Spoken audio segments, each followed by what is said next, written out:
السلام عليكم ورحمة الله وبركاته. عزيزي المشاهد، عزيزتي المشاهدة، أهلا بيكم بأول فيلم على قناة ناروتو. وفيلمنا النهاردة بيحكي عن ديناصور صغنون عرف عيشة أبوه وأمه، ومش بيكون قادر يعتمد على نفسه لحد ما الزمن بيجي عليه وبيخليه يتحمل المسؤولية زي بقية الديناصورات. بيبدأ فيلمنا النهاردة بديناصور اسمه هنري ومراته، وبيكون عندهم مزرعة كبيرة بيهتموا بيها وبيزرعوها، وبنشوف إن عندهم 3 بيضات ومستنيينهم يفقسوا، وبيجيبوا 3 ديناصورات بيبي. ولما البيض فقس طلع ديناصورين سموهم ليبي وباك، وبنشوف نظرات الاب لاولاده كانه بيقول ايه الخلفه المهببه دي، لانهم كانوا اشقياء يا عزيزي المشاهد. وبيبقى هنري مستني اخر بيضه لانها كانت اكبرهم وممكن يطلع منها الديناصور العاقل بتاع اخواته، وبتفقس البيضه وبيطلع منها ديناصور، بس مش ديناصور قوي يعني. بس ابوه وامه حبوه جدا لانه وشه كان سمح وسموه ارلو. وراح هنري يوريهم المزرعه ويقول لهم انهم لازم يهتموا بيها، وكان كل واحد ليه ميزه. فكان باك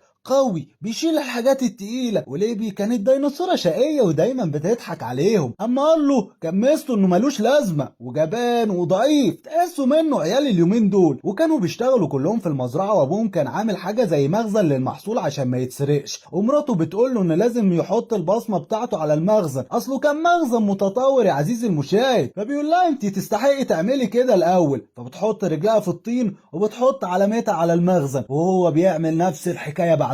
عارف انها تقليد مقرفة، بس اعمل ايه، هو كده يا عزيزي المشاهد. والديناصورات البيبي قالوا ليهم انهم عايزين يعملوا زيهم، بس ابوهم بيقول لهم مش اي حد يحط العلامة بتاعته، وانه لازم يعدي من اختبارات كتير. وفعلا بتعدي ايام مش كتيرة قوي، وبيحط باك وليبي علامتهم على المخزن. اما قال له لسه اهطل زي ما هو، وبيحاول ويعافر عشان يحط علامته على المخزن. لو العلامة مهمة قوي يا ارلو اتسحب في نص الليل واعملها ونام، مش محتاجة يعني. وبعد محاولات كتير بيقول لهم ارلو انا مش عايز العلامة الهبلة دي، قرار سليم و100%، انت تمام يا ارلو. وفي ليلة اليوم ده هنري بياخد ابنه ارلو على جنينة، وبعدها بيقول له يدخل وسط الزرع، وبيدخل ارلو وبتقف حشرة على وشه وبيكون مرعوب منها، ولما ابوه بينفخ فيها بتنور. وبيقعد ارلو هو وابوه يجروا في الجنينة، ومكان ما بيجروا بيظهر حشرات كتير من نفس النوع بتنور. فبيقول له ابوه انه عنده ليه مهمة، وبتكون المهمة انه يحرس المخزن لانه بيكون في حد بياكل من المخزون بتاعهم. وبيقول له ابوه لو فضل على الحال ده مش هيلاقوا اكل في الشتاء وهيموتوا. وبيقول له لو نجحت في المهمة هتحط العلامة بتاعتك على المخزن. وبعدها بيصنع فخ هو وابوه للمخلوق ده، وبيفضل ارلو يراقب المخزن طول اليوم وكل التحركات اللي حواليه، وبيلاقي ان الفخ مسك حد، فبيروح عشان يشوفه وبيكون خايف، وبيلاقيه طفل صغير، فبدل ما يمسكه سابه وخلاه يمشي. وبيجي ابوه بيقول له ايه الخلفه المهببه دي، يلا نروح نكمل المهمه اللي فشلت فيها. وبيفضلوا ماشيين ورا اثار الاقدام بتاعه الطفل ده، وبتكون الدنيا بتشتي، وشويه شويه بتتمسح الاثار بتاعه الطفل. وبيفضلوا ماشيين شويه اكتر، وبيقول ارلو لابوه انه خايف لما يعرفش يرجع البيت تاني، فقال له ابوه ان هم طالما شايفين النار يبقى كده هيعرفوا يرجعوا. وبيهبط ارلو جامد وما بيبقاش عارف يكمل مع ابوه، فبيقول له ابوه ما تزعلش مني عشان بضغط عليك، انا بعمل كده عشان مصلحتك، نفس كلام اي اب يا عزيزي المشاهد. وبيقول له يلا نرجع. وهم راجعين بيبقى في عاصفه قويه جايه عليهم من النار، وبعد محاولات بيطلع ارلو بسلام، بس للاسف بيكون ابوه مات. وبيرجع ارلو البيت، وبيكون الحمل زايد عليه من بعد ما ابوه مات. وبالصدفه وهو بيشتغل جنب المخزن بيلاقي حد بياكل في المحصول، فبيبص جوه المخزن وبيلاقي الولد الصغير، وبيقول له بس خلاص انا كده هاخد بطار ابويا. وبيطلع الطفل على راسه وبيكون خايف كالعاده، وبيفضل يجري، ومن كتر خوفه وقع في النار وخبط في حجاره كبيره واغمى عليه. ولما فاق لقي نفسه بره الميه، وحالته حاله ما يعلم بيها الا ربنا،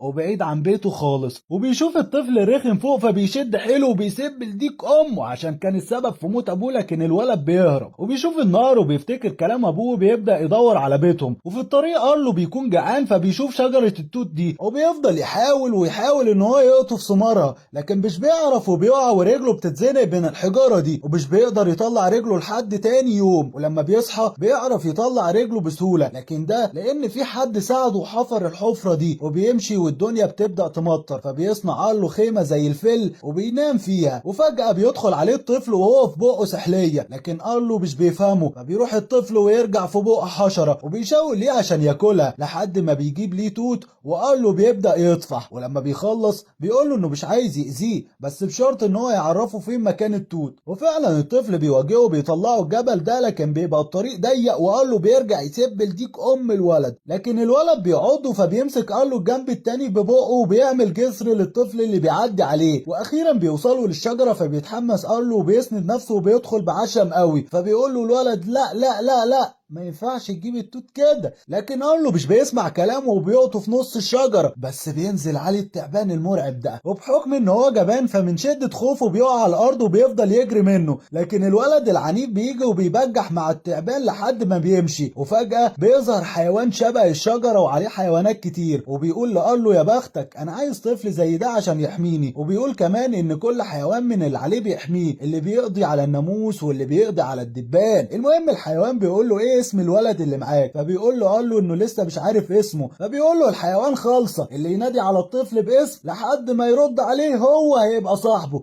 بيقول له خالصه، بيبدأوا هما الاتنين ينادوا، لكن الولد مش بيرد لحد ما بينادي ارلو وبيقول سبوت، فبيجري الولد عليه وبيحضنه، فبيفرح ارلو جدا، وبيفضل سبوت وارلو ماشيين بيدوروا على البيت وبيلعبوا مع بعض بكل حب، وبيكون سبوت عايز يخلي ارلو يتغلب على خوفه من اي حاجه، وهم ماشيين بالليل ارلو بيوري الحشرات المضيئه لسبوت وهو بيفتكر ابوه وبيشرح له معنى العيله وان هم بيكونوا دايره واحده، لكن سبوت بيقول له ان هو وحيد وبيرسم ليه دايره وهو لوحده فيها، وبيناموا هما الاتنين وهم زعلانين. وتاني يوم بيكون في عاصفه فبيفتكر ارلو ابوه لما كان بيحذره منها وبيفضل يجري باقصى سرعه، وبيفضل سبوت يدور عليه لحد ما بيلاقيه في الشجره ديت، فبيقوم ارلو بيتضايق ان هو ضيع طريق النهر وان هو مش عارف يروح تاني، وبيلاقي الطيور دول فبينادي عليهم، ولما بيجوا ليه فبيقول لهم ان هو بيدور على جبل سن المخلب عشان يرجع بيتهم، فبيقولوا ليه ان هم هيساعدوه لكن لما ينقذوا الحيوانات المصابه من العاصفه، وفعلا بيروحوا للحيوان ده وبيكون مزنوق في الشجره فبيخبطها ارلو بديله وبينقذه، لكن الطيور بيكون في نيتهم ينقذوه عشان ياكلوه، وبيقولوا لارلو ان هم ينقذوه بس يعرفوا من طريق الطفل اللي كان معاه. بيكون سبوت مستخبي وارلو بيتوههم عن مكانه لكن بيشوفوه بيطيروا وراه، بيفضل ارلو وسبوت يجروا لحد ما بيقفوا عند الديناصورين الكبار دول وبيكونوا خايفين منهم، لكن الديناصورات بتكون رجوله وبتنزل ضرب في الطيور، وبيجي ديناصور اضخم منهم وبيكون ابوهم وبيتضايق جدا من وجود ارلو، لكن ارلو بيقول له ان هو بيدور على جبل سن المخلب عشان يرجع بيته، فبيتكلم الديناصورين الصغيرين وبيقولوا ان هم هيساعدوهم، بس ابوهم بيقول لهم لا عشان يروحوا يدوروا على القطيع بتاعهم، فبيقول له ارلو ان سبوت ممكن يساعدهم لانه عنده حاسه الشم عاليه وممكن يلاقي القطيع بتاعهم، وفعلا سبوت بيشم العينه وبيفضلوا يمشوا وراه لمسافه طويله، لدرجه ان الديناصور قال لهم ان هم لو بيضحكوا عليه هيفشخهم، بس الحمد لله بيلاقوا القطيع، لكن بيكون في عقبه واحده ان في حيوانات متطفله بتهجم على القطيع، فبيجي للديناصور خطه وبيقول لارلو ينزل على الجبل ده ويصوت بصوت عالي، وفعلا بينزل بس بيكون متردد ان هو يصوت، فبيعض سبوت لحد ما بسمع صويته وانا قاعد هنا في البيت، وفعلا بيدخل عليه المتطفلين على القطيع وبيكون مرعوب منهم، لكن بيحضر الوحوش وبينزلوا فشخ في المتطفلين، لكن المتطفلين بيكونوا اشقياء حبتين، وارلو بيتعصب لاول مره وبينزل طحن في المتطفل ده. اخيرا يا ارلو يا حبيبي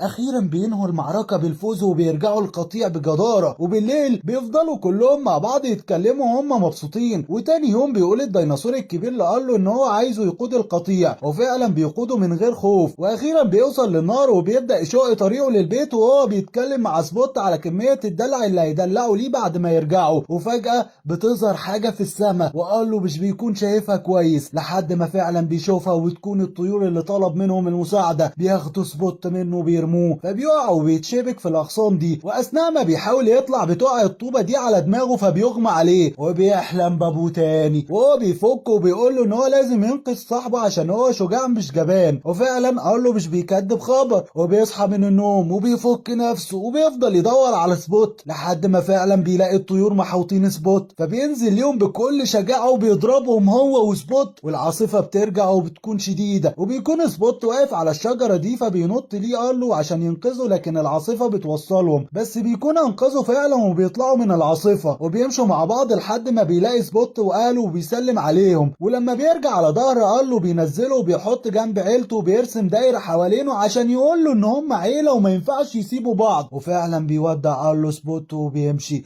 واخيرا ارلو بيرجع لاهله وبيسلم عليهم، وبيكون فعلا استحق ان هو يحط علامته على المخزن. وما تنساش يا عزيزي المشاهد تدعي الوالد ارلو بالرحمه، ربنا يرحمه يا رب. وهنا بينتهي الفيلم. سلام عليكم.